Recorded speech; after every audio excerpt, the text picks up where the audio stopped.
Étudier la Bible, un podcast hebdomadaire pour approfondir la Bible, parole de Dieu. Salut à tous, quelle joie de vous retrouver semaine après semaine pour ces études suivies dans la Bible. On est toujours dans Juge 9, on va finir ce chapitre cette semaine. Dans l'étude précédente, on avait vu donc, est-ce que c'est Dieu qui choisit les autorités en place? Donc on avait commencé à répondre en voyant déjà le personnage d'Abimelech, une image d'un mauvais souverain, contrairement à Jésus qui est le souverain parfait. Et puis ensuite, on a commencé à voir que c'est Dieu qui choisit les autorités en place. Et on avait vu dans le prophète Daniel, chapitre 2, verset 21.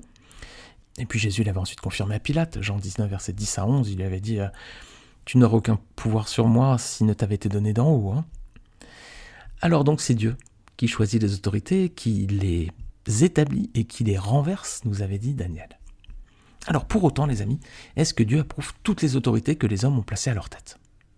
Non. Les hommes ont aussi leur libre arbitre, et ils choisissent parfois des chefs sans s'en référer à Dieu. Ils agissent par eux-mêmes. Alors le Seigneur les laisse faire parfois. Regardez avec moi, Osée chapitre 8, versets 3 et 4. Le prophète Osée dit « Israël a rejeté le bien, l'ennemi le poursuivra. Ils ont établi des rois sans mon ordre, et des chefs sans se référer à moi. Ils ont fait des idoles avec leur argent et leur or, c'est pourquoi ils seront retranchés. » Voilà, le Seigneur là va abandonner Israël pendant un temps.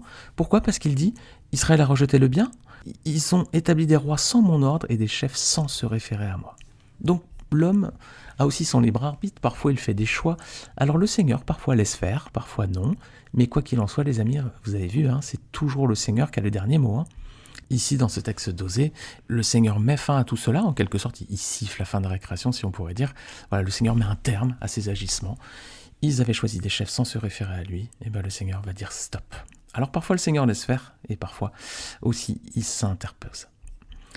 Donc les amis, Dieu est souverain sur toutes ses créatures et sur toute sa création. C'est Dieu qui établit les rois et qui les renverse. Et parfois ces hommes, dans leur désobéissance à l'ordre divin, ils choisissent de décider seuls.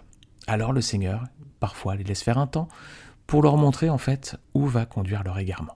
Comme ce fut le cas donc avec Abimelech dans Juge chapitre 9.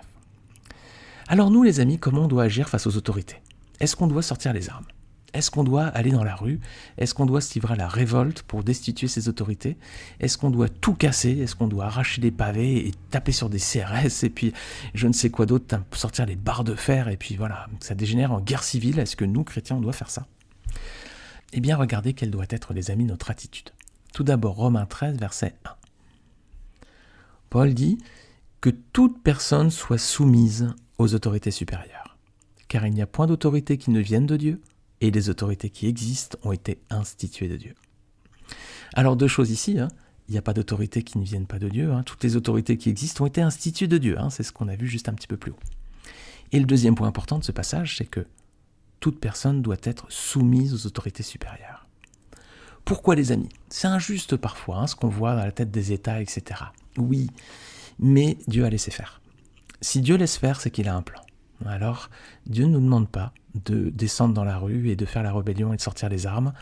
Alors bien sûr, si ces personnes nous demandaient de renier notre foi, de dire que Jésus-Christ n'est pas le Fils de Dieu qui est mort sur la croix pour nos péchés, s'ils nous demandaient des choses qui soient contraires vraiment à notre appel en tant que chrétiens, à la vérité de la Bible, à la vérité sur Jésus, sur Dieu lui-même, là bien sûr, il faudrait s'opposer, là bien sûr, on aurait des raisons. Mais si c'est pour des raisons politiques, économiques, des décisions qui sont prises par le gouvernement qui voudrait augmenter les impôts ou baisser des pensions, je ne sais quoi, on aurait vraiment toutes les raisons du monde d'être soumis aux autorités supérieures. C'est Dieu qui agit et qui a la main, de toute façon, ne soyons pas inquiets. Alors donc, si ce sont pour des motifs d'ordre économique, politique, il n'y a aucune raison de se rebeller, on doit être, dans ces cas de figure, soumis aux autorités. C'est Dieu qui agit et qui a la main, de toute façon, ne soyons pas inquiets. Alors, premièrement, être soumis aux autorités, et deuxièmement, on a une attitude à avoir aussi, c'est dans 1 Timothée chapitre 2, versets 1 à 4. Regardez ce que nous devons faire en tant que chrétiens. J'exhorte donc avant toute chose à faire des prières, des supplications, des requêtes, des actions de grâce pour tous les hommes, pour les rois et pour tous ceux qui sont élevés en dignité, afin que nous menions une vie paisible et tranquille, en toute piété et honnêteté. Cela est bon et agréable devant Dieu notre Sauveur, qui veut que tous les hommes soient sauvés et parviennent à la connaissance de la vérité. Voilà donc, les amis, les deux attitudes. Nous devons être soumis aux autorités, nous devons prier pour elles. Voilà, le chrétien n'est pas appelé à se rebeller. La rébellion dans la Bible, c'est quelque chose de très négatif. Déjà, l'homme s'est rebellé face à Dieu, dès le jardin d'Éden, et on voit notamment dans la suite de l'histoire, à chaque fois, notamment au temps d'Israël, toutes les rébellions qu'il y a pu y avoir. Donc, nous devons être soumis aux autorités et prier pour elles. Et ne soyons pas troublés si Dieu laisse parfois en place de mauvais dirigeants. Si c'est le cas, il le fait pour deux raisons. Premièrement, c'est dans le but d'accomplir ses plans. Nous, les amis, on ne voit que la scène. C'est comme au théâtre, il y a la scène avec les acteurs, voilà ce qui est réservé à l'homme de voir. Dieu, lui, il sait très bien ce qui se passe en coulisses. Et les coulisses, nous, en tant qu'êtres humains, on ne les voit pas. On voit la scène avec les acteurs, on ne voit pas ce qui se passe derrière. Le Seigneur, lui, sait tout. Donc, derrière s'accomplit son plan parfait. On ne comprend pas toujours, parce qu'on n'a pas toutes les clés, les amis, on n'a pas tous les tenants de l'histoire. Mais faisons confiance au Seigneur. Dieu est amour. S'il laisse en place parfois de mauvais dirigeants, c'est dans le but d'accomplir ses plans. Et la deuxième raison, c'est dans le but aussi de dévoiler le cœur des hommes. C'est lorsque les hommes sont soumis à leur attitude, à leur dérèglement, à leur violence parfois, que se dévoile vraiment leur cœur. Donc c'est une façon aussi pour Dieu que se dévoile au grand jour finalement ce qu'il y a dans le cœur de ces personnes. Et on en a la preuve, les amis, dans la suite de l'histoire d'Abimélec. Regardez la fin. Rappelez-vous, Abimélec a pris le pouvoir avec de mauvaises intentions, il a tué ses 70 frères, le peuple a nommé donc comme roi un véritable tyran, alors c'est injuste, c'est injuste. Mais quel va être le sort, les amis, d'Abimélec et des habitants de Sichem ? On va relire la fin de Juge 9, c'est verset 45 jusqu'au verset 54. Abimélec attaqua la ville pendant toute la journée, il s'en empara et tua le peuple qui s'y trouvait. Puis il rasa la ville et il sema du sel.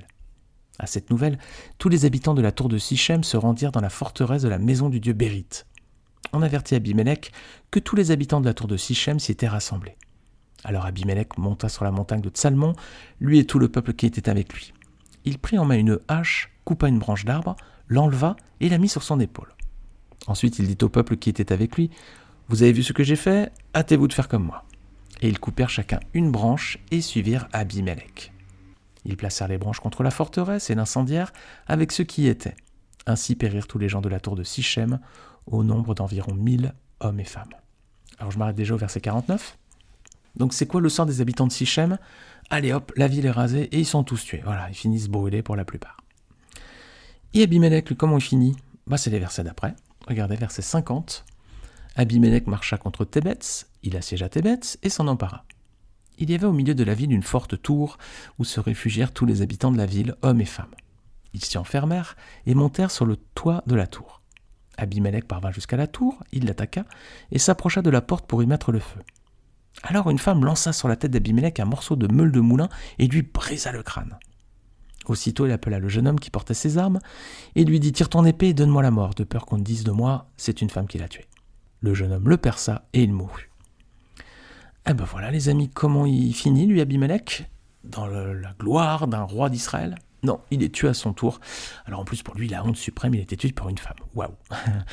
Alors, c'est quoi le sort de ce despote et de ceux qui s'étaient finalement groupés autour de lui, puis finalement qui ont tourné le dos ensuite ? Voilà, la ville est rasée, tous les habitants sont tués et Abimélec est tué à son tour. Alors conclusion de cette histoire, versets 25 à 57. Voilà, on va lire. Quand les hommes d'Israël virent qu'Abimélec était mort, ils s'en allèrent chacun chez soi. Ainsi Dieu fit retomber sur Abimélec le mal qu'il avait fait à son père, en tuant ses 70 frères, et Dieu fit retomber sur la tête des gens de Sichem tout le mal qu'ils avaient fait. Ainsi s'accomplit sur eux la malédiction de Jotam, fils de Jérubal. Voilà, clap de fin, tout le monde est mort et les Israélites repartent chez eux à présent. Une page se tourne.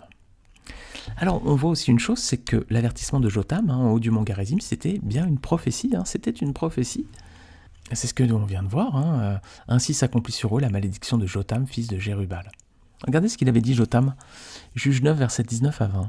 « Si c'est de bonne foi avec intégrité qu'en ce jour vous avez agi envers Jérubal et sa maison, eh bien qu'Abimélec fasse votre joie et que vous fassiez aussi la sienne.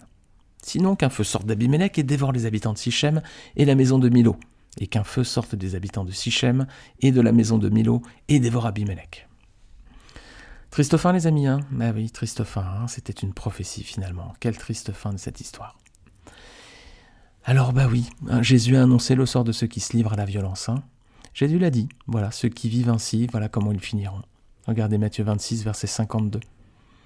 Alors Jésus dit « Remets ton épée à sa place, car tous ceux qui prendront l'épée périront par l'épée. » Alors les amis, lorsque l'on voit la haine, la méchanceté, la cruauté de certains chefs d'État, ne soyons pas troublés.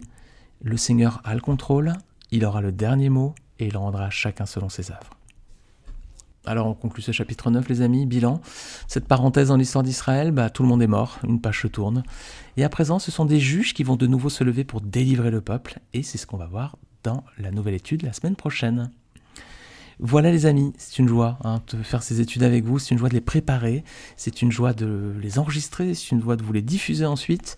Et je vous remercie encore de votre fidélité, vous êtes très nombreux maintenant à écouter ces études. C'est une joie, vraiment, c'est même une surprise. Ce podcast est l'un des tout premiers podcasts dans la catégorie religion sur Spotify et Apple. Donc ce que j'espère tout simplement, c'est que ces études vous aident dans votre méditation de la parole de Dieu, qu'elles vous édifient, qu'elles vous exhortent aussi. Et puis qu'elle vous donne envie de lire votre Bible et de chercher et de connaître et de servir chaque jour un peu plus celui qui a donné sa vie pour chacun d'entre nous sur la croix, à savoir notre Seigneur et Sauveur Jésus-Christ. Amen les amis, amen. Eh bien j'ai le plaisir de vous retrouver Dieu voulant la semaine prochaine, sauf si le Seigneur est revenu d'ici là, dans ces cas-là nous serons avec lui. Si nous avons donné notre cœur au Seigneur, sinon ceux qui n'auront pas donné leur cœur au Seigneur resteront ici-bas. Mais lorsque le Seigneur reviendra, il a dit, il prendra avec lui ceux qui seront ses disciples. Donc si vous êtes un disciple du Seigneur, si vous avez reconnu Jésus comme votre Seigneur et Sauveur, si vous avez fait la paix avec Dieu à travers Jésus-Christ, eh bien les amis, vous serez en route pour le ciel. Et si le Seigneur n'est pas revenu, eh bien on se retrouve la semaine prochaine pour la suite de ces études. Donc on sera dans Juges chapitre 10. Vous pouvez déjà commencer à lire ce texte. Si vous le voulez, ça vous permettra de préparer cette étude dans la prochaine partie de ces livres riches en enseignements. Merci à tous ces amis et à la semaine prochaine.